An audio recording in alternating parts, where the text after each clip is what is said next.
Hello guys, आज हम आ गए हैं हमारा अवकलन का जो चैप्टर है उसकी जो पहली वाली एक्सरसाइज है, इसमें हमसे फलन को संतत है या असंतत है ये जांच कराने को कहता है। और ये आपके पेपर में लॉन्ग में आता है और ये एक सवाल आपको जरूर देखने को मिलता है। और अगर आप एक दो सवाल इसके करना सीख जाते हैं तो मैं मानता हूँ कि आप लगभग और भी सवाल कर लेंगे, क्योंकि सभी में एक ही कॉन्सेप्ट होता है, कोई अलग नहीं होता। करते क्या है, हम एक्स बराबर, यहाँ देखिए निशान लगाए बराबर का, तो हम एक्स बराबर 5 पर फलन का मान निकालते हैं और हम दाईं सीमा निकालते हैं और हम बाईं सीमा निकालते हैं। अगर तीनों इक्वल आ गई तो ये फलन हमारा संतत है, वरना ये असंतत होगा। ठीक है, तो देखिए स्टार्ट करते हैं।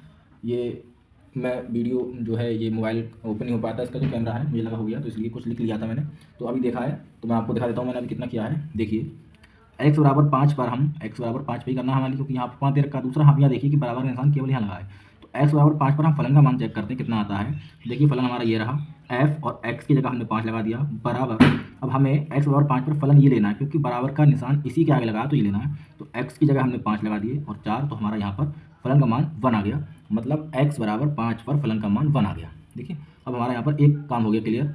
दूसरा देखिए हम क्या करते हैं, दूसरा हम निकालते हैं लेफ्ट हैंड लिमिट, मतलब वाई सीमा। तो वाई सीमा हम जो निकालते हैं वो फॉर्मूला होता है, आप फॉर्मूला कह सकते हो कि लिमिट, फिर आपका ये फलन आता है एफ एक्स फंक्शन मतलब जो भी, और एक्स टेंडेंस टू 5, क्योंकि 5 पे चेक करनी है ना, तो इसीलिए। देखिए तो अब हम यहाँ पर ये एक्स बराबर कुछ मानते हैं, क्या मानते हैं कि एक्स बराबर 5 माइनस एच, और यहाँ पर एच की जो लिमिट रहेगी वो जीरो रहेगी।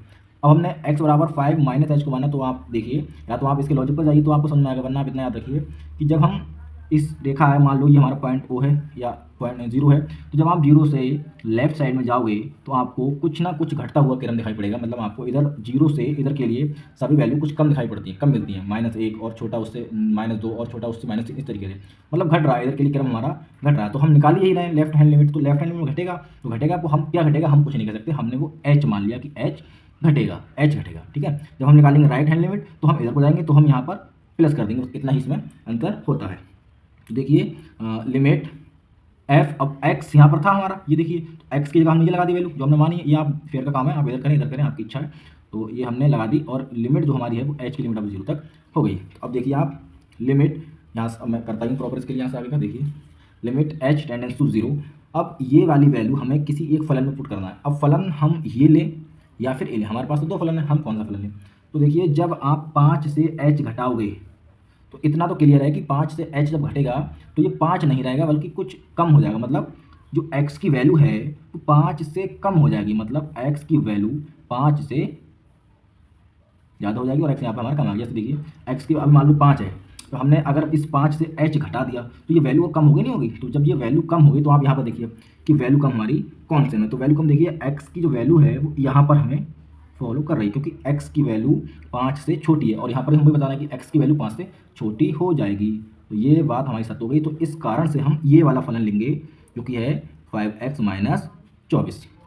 तो इस वाले फलन में x की जगह ये हमें पुट करना है, x की जगह ये पुट करना है। तो देखिए 5 और x की जगह हमें क्या करना है, वही जो हमने अभी लिया है 5 माइनस का h और माइनस का 24, बस हो गया सवाल। देखिए लिमिट आप चाहें तो एच की वैल्यू लगा दें या ब्रैकेट को ये खोल लें, एच टेंडेंस टू जीरो। अब देखिए ये हमारा हो गया 25, सही है, ये हो गया हमारा 5h और ये माइनस का 24। तो देखिए जैसे ही मैं इस h की वैल्यू यहाँ लगाऊंगा जीरो हो जाएगा, ये तो मैं कर ही देता हूँ। देखिए h की वैल्यू लगाऊंगा जीरो हो जाएगा, तो हमारा बचेगा क्या 25, आप ये हट जाएगी, तो 25 माइनस का 0 और माइनस का 24, जो कि हमारा आंसर आ गया 1, क्योंकि यहाँ लगाती जीरो हो गया।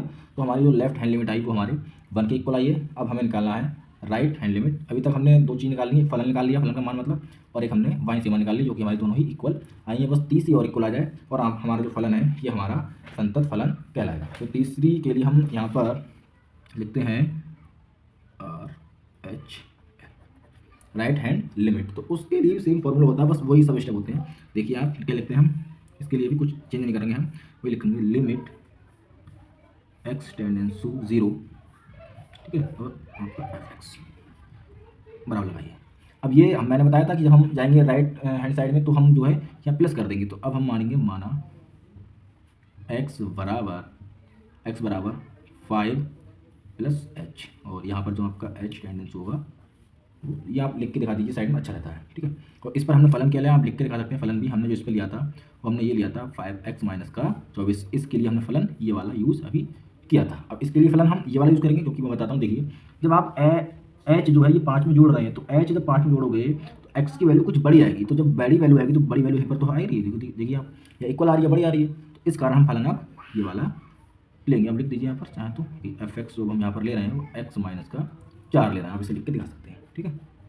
अब देखिए यहाँ पर क्या करते हैं, लिमिट एच टेंडेंस टू 0, इस एक्स की जगह ये वैल्यू हमें ला के रखना है, तो एफ 5 प्लस का एच इतना हो गया। अब देखिए ये जो वैल्यू है ये हमें फलन करना, फलन क्या है हमारा, फलन हमारा ये है, ये वैल्यू इस फलन में पुट करना है।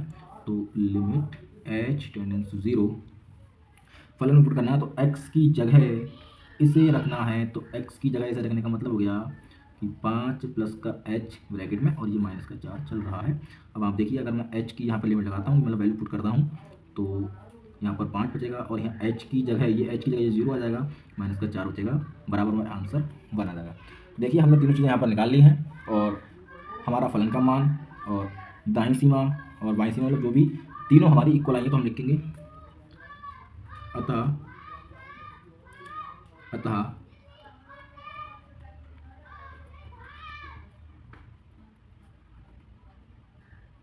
देखिए कि LHL और RHL हमारी तीनों की तीनों इक्वल आ गई, इसलिए फलन संतत है। बस ये इसका आंसर हो गया। अगर यहाँ पर आपको 3 दे दे वो तो भी आपको यही सब फॉलो करना है, उसमें कुछ चेंज नहीं होता है। 2 दे दे तो भी आपको यही फॉलो करना है, चाहे 1 दे दे तो भी आपको यही सब स्टेप करने हैं। अगर इन तीनों में से कोई एक इक्वल नहीं आता है तो फलन असंतत कहलाता है, ठीक है। अच्छी लगी हो तो लाइक शेयर एंड सब्सक्राइब ज़रूर करें।